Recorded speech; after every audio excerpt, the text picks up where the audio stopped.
খৈয়াছড়া রাস্তার ঝর্ণার দিকে যেতে এই যে পাহাড়ের পাদদেশে বাড়ি, ঘরের সাথে আবার রেস্টুরেন্ট বানিয়ে ফেলছে ঘরটাকে, হাসান রেস্টুরেন্ট। আমরা এখন এই কি বলে এটা, বন্ধুর পথ পাড়ি দিয়ে তারপরে যেতে হবে খৈয়াছড়া।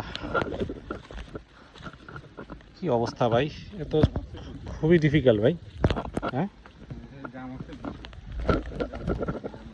কই ভাই জাম গাছ কই?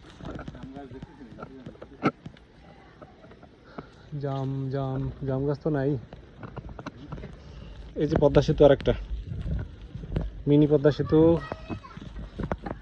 অথচ এগুলো ডেভেলপ করলে অনেক পর্যটক আসতো, অনেক দেশি বিদেশি অনেক পর্যটক আসতো, তাই না ভাই?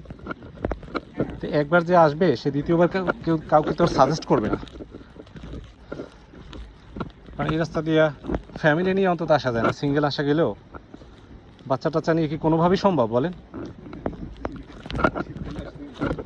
শীতকালেও হাঁটা মুসিবত হয়ে যাবে।